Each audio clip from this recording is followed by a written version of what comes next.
Palestinians were fleeing on Monday near an apartment in Gaza City after it was hit by an Israeli strike.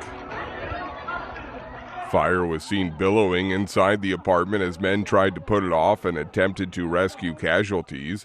More than 40,000 Palestinians have been killed in the war, according to Gaza's health ministry. The crowded enclave has been laid to waste, and most of its 2.3 million people have been displaced multiple times and face acute shortages of food and medicine, humanitarian agencies say. Israel-Hamas's ceasefire and hostage talks will continue after weekend meetings didn't resolve gaps, AP correspondent Nayeon Kim reports. Speaking anonymously, the official described the recent talks as constructive and said discussions will continue at lower levels in an effort to end the war in Gaza and bring about a hostage deal. The talks included the CIA director as well as the head of Israel's Mossad intelligence agency. A Hamas delegation was briefed by mediators but did not directly take part in negotiations. The development comes after Israel and Lebanon's Hezbollah traded heavy fire, but stopped short of sparking a widely feared regional war. Both sides have signaled their most intense exchange in months was over. I'm Nayeon Kim. The United Nations on Monday said humanitarian work in the Gaza Strip has taken a serious blow after Israel ordered a new evacuation in the center of the besieged territory. The Israeli military on Sunday ordered people to evacuate immediately a part of central Gaza, sparking a rapid exodus of civilians and displacing UN and NGO workers. The order affected 15 premises hosting UN and NGO aid workers, UN warehouses, a water desalination plant, and medical facilities, it said. This is VOA News. Russia carried out widespread drone and missile attacks against Ukraine on Monday. Officials say the attack targeted energy and other critical civilian infrastructure in at least 10 regions, including parts of Kyiv.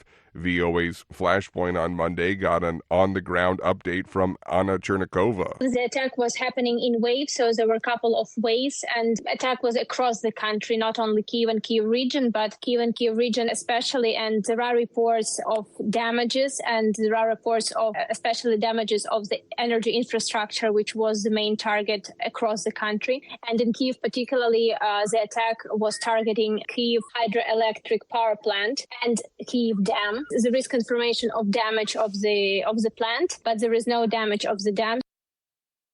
That's reporter Anna Chernikova. Hear more on VOA's Flashpoint. French President Emmanuel Macron on Monday denied any political link to the arrest of Telegram founder Pavel Durov as the tech tycoon spent a second day in French custody following his surprise arrest at a Paris airport. Numerous questions have been raised about the timing and circumstances of Durov's detention, which a source close to the case said had been extended until Wednesday. The 39-year-old billionaire is accused of failing to curb illegal content on Telegram, which has over 900 million users. The company has rejected the accusations.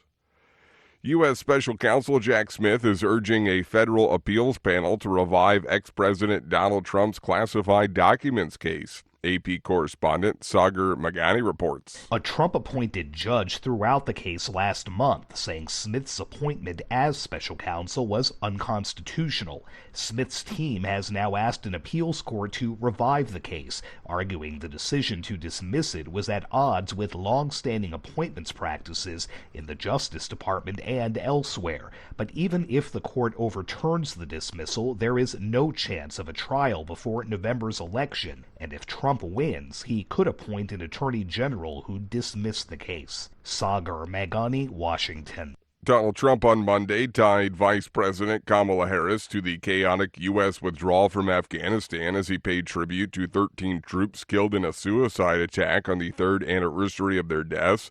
It was Trump, who as president in 2020 struck a deal with the Taliban for the United States to withdraw from the country. But it was President Joe Biden who, after delaying it by a few months, finally implemented the retreat in 2021, one of the administration's lowest points. Trump regularly slams Biden over it, but has pivoted to blaming Harris for White House policy's decisions as his new rival for the White House.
Thank you for watching.